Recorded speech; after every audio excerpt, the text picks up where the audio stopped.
You're on a journey through the Bible to experience the epic story of God and to learn your part to play in the unfolding drama. Prepare for your role as you learn your history, your enemy, and your king. Welcome to the Bible Brief. Join us today as we see the fall of the Babylonian Empire. A prideful king makes a drunken decision, and his empire falls the very same night. You're listening to the Bible Brief.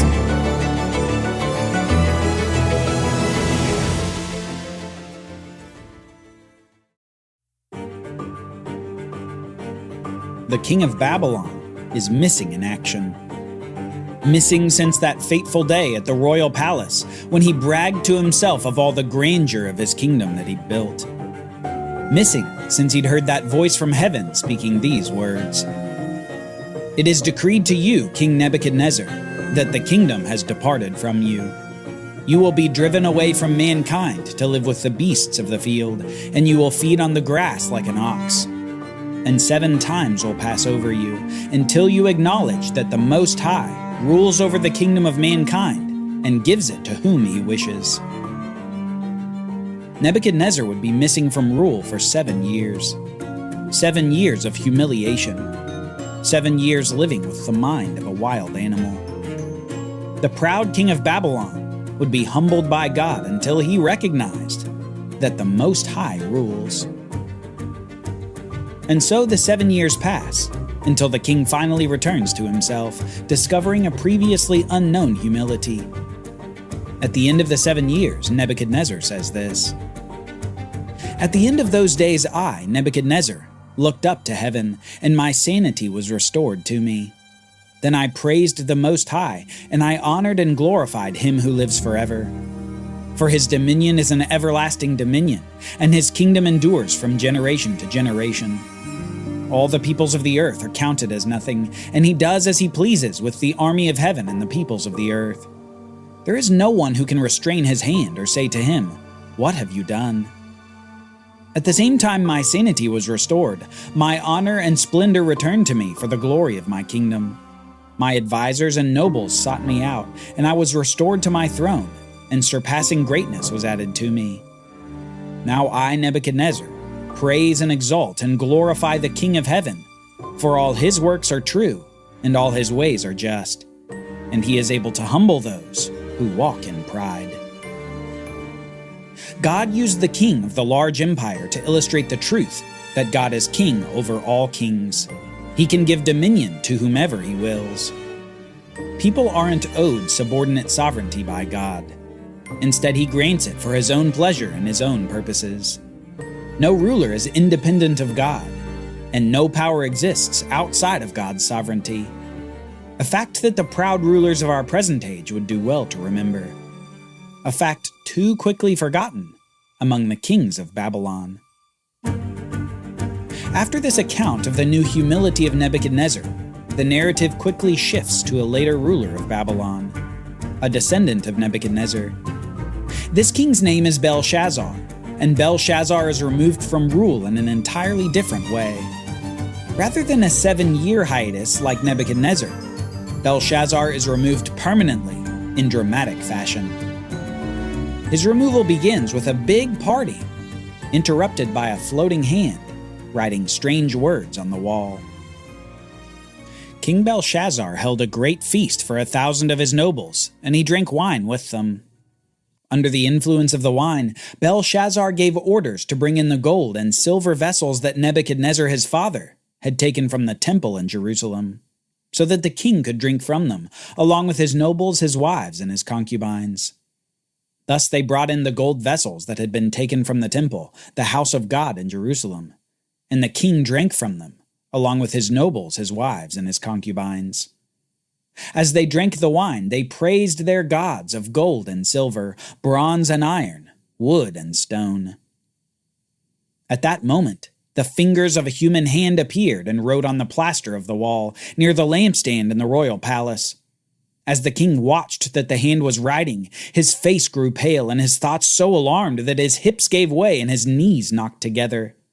The king called out for the enchanters, astrologers, and diviners to be brought in, and he said to these wise men of Babylon, "Whoever reads this inscription and tells me its interpretation will be clothed in purple and have a gold chain placed around his neck, and he will be made the third highest ruler in the kingdom."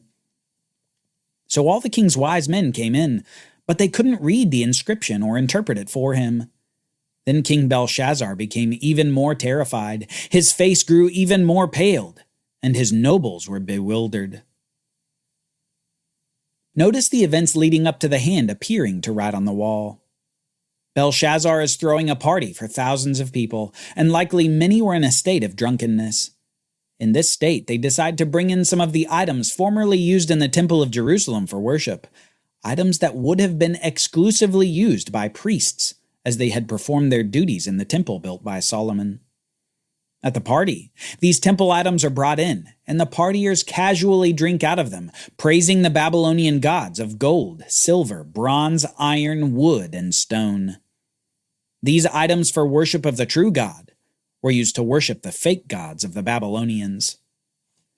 It's at this point that the hand appears, writing an inscription on the wall that none of the wise men of Babylon can understand, writing that Belshazzar senses the importance of. His knees are knocking together, and his color changes. He senses a sort of impending judgment, though mysterious, hidden in the language of the writing on the wall. Soon Belshazzar's queen comes into the party. Hearing the outcry of the king and his nobles, the queen entered the banquet hall. "O king, may you live forever," she said. "Do not let your thoughts terrify you or your face grow pale. There is a man in your kingdom who has the spirit of the holy gods in him. In the days of your father, he was found to have insight, intelligence, and wisdom like that of the gods. Your father, King Nebuchadnezzar, appointed him chief of the magicians, enchanters, astrologers, and diviners. Your own father, the king, did this because Daniel, the one he named Belteshazzar, was found to have an extraordinary spirit, as well as knowledge, understanding, and the ability to interpret dreams, explain riddles, and solve difficult problems. Summon Daniel, therefore, and he will give you the interpretation." The prophet Daniel, now probably in his 80s, had apparently lost some fame since the days of Nebuchadnezzar. But the queen remembered the aged prophet, suggesting that the man be called to give wise counsel. And so Daniel is sought. Soon he comes into the room to make known the interpretation of the writing on the wall. But before he reveals the mystery, he tells Belshazzar a story he already knows. The story of Nebuchadnezzar, humbled by his 7-year banishment from rule.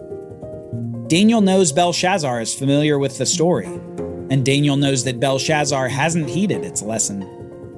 Daniel says this, "But you, his son, O Belshazzar, have not humbled your heart, even though you knew all this. Instead, you have exalted yourself against the Lord of heaven. The vessels from his house were brought to you, and as you drank wine from them with your nobles' wives and concubines, you praised your gods of silver and gold, bronze and iron, wood and stone, which cannot see or hear or understand. But you have failed to glorify the God who holds in his hands your very breath and all your ways. Therefore he sent the hand that wrote the inscription."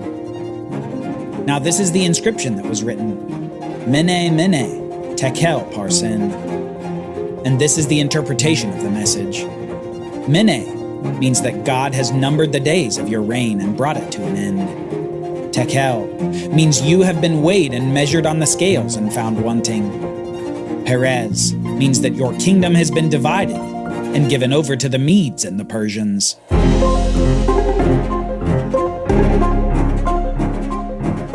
It happened that very night. The shift from the Babylonian Empire to the Medo-Persian Empire was swift. In a single night, by the judgment of God, Belshazzar's reign and the dominance of his empire is decimated. The king is slain, and Darius of the Medo-Persian Empire rises to take his place. In the life of Daniel, Nebuchadnezzar's dream of the statue had moved from the gold head of Babylon to the silver kingdom of Medo-Persia. Daniel himself would face new challenges under the new empire, challenges involving prohibited prayer and hungry lions. But overall, Daniel prospered during the reign of Darius and during the reign of Cyrus the Persian.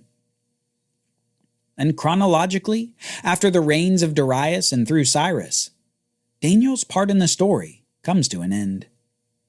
Daniel was a prophet, faithful to God no matter the cost, and God gave him incredible insight into the future of the world. Through Daniel, God gave hope to the exiled nation, a nation in exile looking forward to the end of 70 years away from the land. Through Daniel, God was giving a hopeful view into the future of Israel. This hopeful future included a preview into future empires, details about God's plan for the nation, and exact timing for when the coming king would arrive on the world stage. With the future laid out, the nation would move into the next era of its history, an era that would begin with a decree from King Cyrus near the end of Daniel's life. The decree announced the end of the exile and a return of the exiles to the land of Canaan. The decree begins a new phase for the Jewish people. The Bible records this at the very end of the book of 2 Chronicles. In the first year of Cyrus, king of Persia, to fulfill the word of the Lord spoken through Jeremiah, the Lord stirred the spirit of Cyrus, king of Persia, to send a proclamation throughout his kingdom and to put it in writing as follows. This is what Cyrus, king of Persia, says. The Lord, the God of heaven, who has given me all the kingdoms of the earth, has appointed me to build a house for him at Jerusalem in Judah. Whoever among you belongs to his people, may the Lord his God be with him, and may he go up. The people are now allowed to return to the land, and Cyrus will help finance the rebuilding of the great temple in Jerusalem. Expectation among the Jews is surely brimming. Finally, the time to return is now.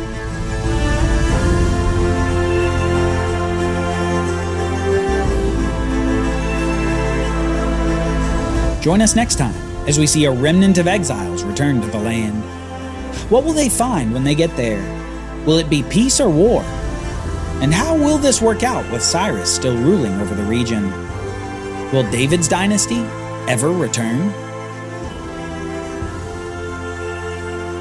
For Bible readings, reflection questions, and quizzes, don't miss the Bible Brief app. Available on iOS and Android so you can go deeper into the story. The Bible Brief is a project of the Bible Literacy Foundation, a nonprofit dedicated to helping you learn the Bible. Give to support the Bible Brief by visiting BibleBrief.org or tap the Give link in the show notes. Thank you for supporting the Bible Literacy Foundation.